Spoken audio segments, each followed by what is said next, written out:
The scene opens with a training exercise between Cyrax and an unseen opponent. The mentor criticizes Cyrax for lacking discipline and failing to detect his presence, emphasizing the importance of stealth and tactical awareness in combat. The mentor, revealed to be Sector, expresses disappointment in Cyrax's performance. The scene shifts to a conversation between Sector and the Lin Kuei Grandmaster. They discuss the advanced facility and armor, with the Grandmaster praising Sector's achievements. Sector proposes mass-producing the armor, but the Grandmaster insists on testing it in battle first. They reveal plans to attack Kwai Liang's wedding, justifying the surprise assault as a tactical advantage.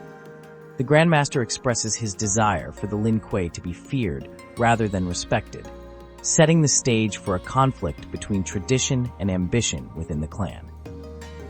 The scene transitions to Kwai Liang and Harumi's wedding ceremony. Raiden, unexpectedly officiating, appears nervous about performing the marriage. Johnny Cage, present at the event, reminisces about his own wedding to Sonya Blade, describing it as a simpler affair before he became famous. The peaceful atmosphere of the ceremony is abruptly shattered as an attack begins, drawing parallels to a notorious fictional wedding massacre. As the attack on the wedding unfolds, chaos erupts. The defenders, including Johnny Cage and other fighters, engage the Lin Kuei attackers. Amidst the fighting, there's a moment of levity as Johnny makes a quip about hoping the bride has a sister, showcasing his characteristic humor even in dire situations. The contrast between the joyous occasion and the sudden violence is stark, highlighting the unexpected nature of the assault. The battle intensifies as Cyrax confronts Kwai Liang, accusing him of betraying the Lin Kuei. Harumi defends her husband, leading to a tense standoff. Sector arrives, revealing to Cyrax that Kwai Liang had sided with outsiders against Earthrealm. This revelation shocks Cyrax, who struggles to reconcile his loyalty to the Lin Kuei with the apparent betrayal of his clanmate. The scene underscores the complex web of loyalties and deceptions within the Lin Kuei. As the truth unravels, Cyrax realizes he's been deceived by Sector and the Grandmaster. Kwai Liang explains that the Lin Kuei leadership has broken their sacred oaths and allied with outsiders. This revelation causes Cyrax to question his loyalties and the true nature of honor within the clan.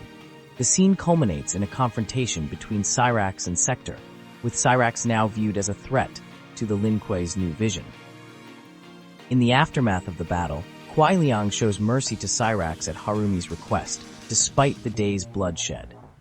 Raiden intervenes, stating that the Lin Kuei's crimes are not just against their clan, but against Earthrealm and Outworld. He suggests that their fate should be decided by Liu Kang and Empress Melina. This sets the stage for a broader conflict involving multiple realms and factions. The scene shifts to a discussion between Liu Kang and Empress Melina about handling the Lin Kuei situation. Liu Kang advocates for mercy, drawing parallels to past conflicts and emphasizing the need to break the cycle of violence. He offers Earthrealm support in dealing with ongoing threats, proposing a partnership for peace. This diplomatic exchange highlights the delicate balance between justice and mercy in maintaining order across the realms. A new threat emerges as Havoc, a cleric of chaos from another timeline, appears. He reveals his plan to pit multiple timelines against each other in combat, seeking to create widespread chaos. Havoc kidnaps Geras, recognizing him as a key figure in his scheme due to Geras's unique existence across all timelines. This development introduces a multiversal conflict, expanding the scope of the threat beyond a single realm or timeline. A battle ensues between the heroes and Havoc's forces. The fight showcases the advanced abilities of Havoc's minions, presenting a significant challenge to the defenders. Despite the odds, the heroes manage to hold their ground, demonstrating their skill and teamwork. This sequence emphasizes the escalating danger posed by Havoc and the need for unity among the realms to confront this new threat. In the aftermath of the battle, tensions rise as decisions must be made about how to handle captured enemies and allies. The scene highlights the complex dynamics between characters, with some advocating for mercy, while others demand harsh justice. This moral dilemma underscores the ongoing theme of balancing retribution with compassion in the face of betrayal and conflict. Havoc reveals more details about his plan, explaining the nature of the Kamidogu and how he intends to use Garrus's time crystals to reshape reality across all timelines. This exposition provides crucial information about the stakes of the conflict and the extent of Havoc's ambitions. The heroes begin to grasp the full scope of the threat they face, realizing that the entire multiverse is at risk. The heroes strategize on how to rescue Garrus and thwart Havoc's plans. Despite personal conflicts and mistrust, they agree to work together, recognizing the necessity of unity in the face of such a monumental threat. This scene sets up the next phase of the conflict, as the characters prepare to embark on a dangerous mission to save not just their timeline, but all of reality. As the rescue mission begins, tensions simmer among the team members. They struggle to set aside their differences and focus on the task at hand. Meanwhile, Havoc continues to spread his influence, attempting to corrupt others with promises of chaos and freedom from rules. This juxtaposition highlights the ideological conflict at the heart of the story: order versus chaos, duty versus desire. The rescue team encounters new allies, including an alternate version of Johnny Cage from a different era.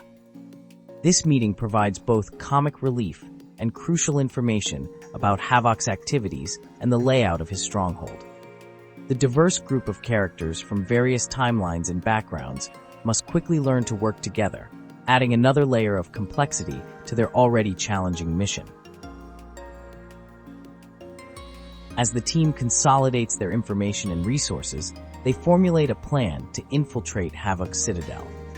The stakes are raised with the revelation that they must also rescue Rain's wife, Tanya, who is scheduled to fight in Havoc's arena. This additional objective complicates their mission, but also provides a potential source of inside information.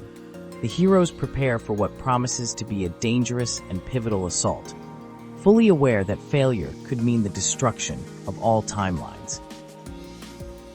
The speaker reflects on past conflicts and expresses confidence in Frost's abilities.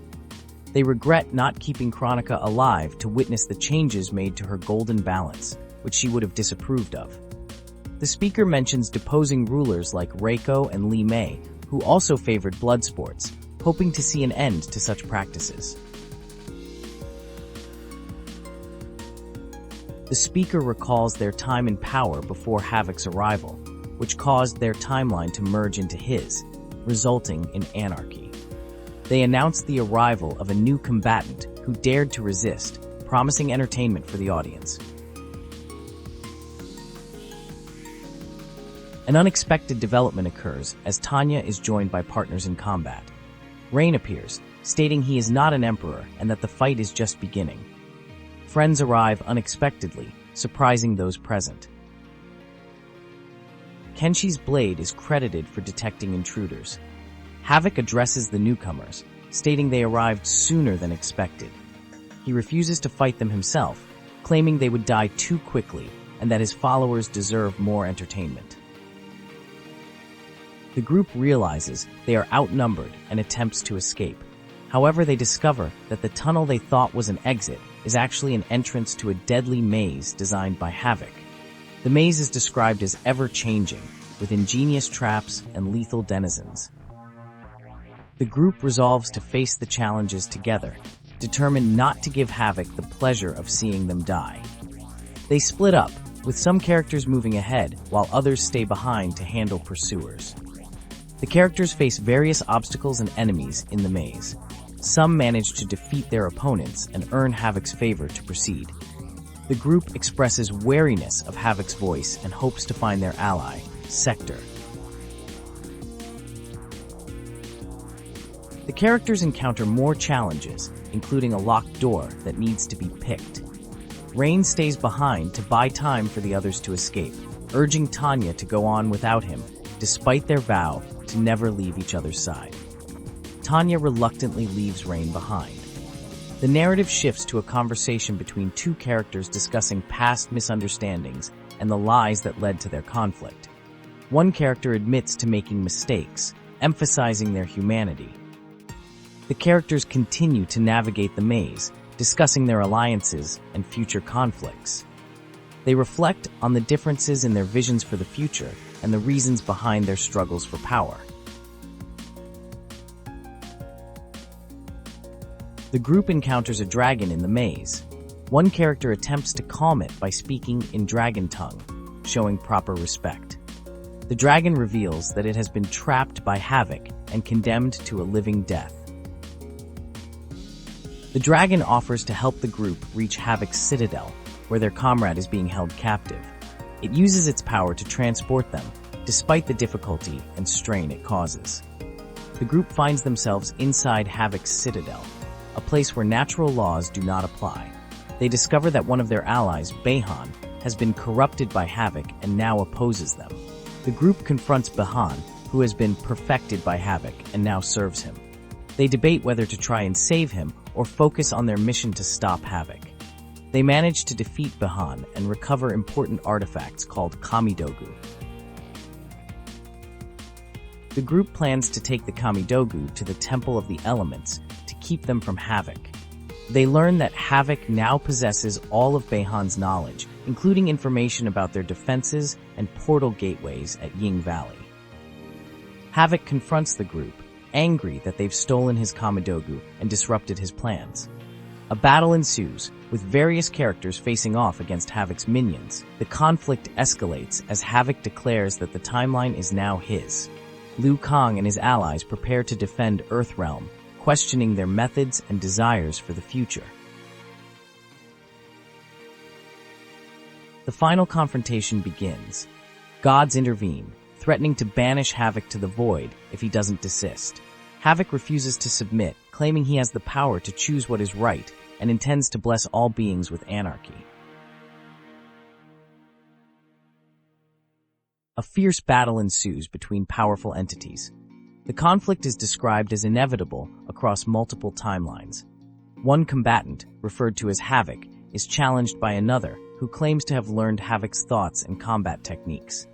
However, Havoc dismisses this claim, stating that chaos is inherently unknowable and unpredictable. The challenger is warned of impending pain and urged to fight. The battle continues with intense confrontation. A figure called Kang intervenes, advocating for restraint. There's a debate about the potential consequences of destroying Havoc, as it might erase an entire timeline and kill millions of innocents. Kang expresses concern for these potential casualties, while another entity dismisses this worry, focusing solely on the immediate conflict. The situation escalates as disagreements about priorities and methods persist. The conflict reaches a resolution. A character named GIS is thanked for their support, having acted on behalf of someone called Ban. As a reward for efforts to protect the timeline, GIS is promised protection from Empress Melina's wrath. Instructions are given for GIS to return to the Lin Kuei, while Ban is to remain for restoration. The Lin Kuei is warned against further transgressions, with their Grand Master held responsible in Ban's absence. Discussion turns to the possibility of undoing Havoc's magic. It's confirmed that this is possible, but it may take years to fully comprehend its intricacies. Ban is to reside at the Temple of the Elements for safety reasons. The conversation then shifts to an unresolved matter concerning a character named Cyrax, awaiting a decision. A character named Kwai is advised to trust his wife Harumi's wisdom regarding an important decision. The scene transitions to a conversation where gratitude is expressed for fighting well against Havoc and saving a life. However, it's noted that these actions alone are not sufficient for some unstated purpose. The speaker acknowledges being misled by Ban's lies and apologizes for judging someone else who was similarly deceived. The conversation continues with an unexpected turn of events. Despite previous reservations, an invitation is extended. The recipient expresses profound gratitude, addressing Kwai as Grandmaster. This moment marks a significant shift in their relationship, suggesting forgiveness, reconciliation, or a new alliance. The exchange ends on a positive note, with mutual respect and appreciation evident between the parties involved.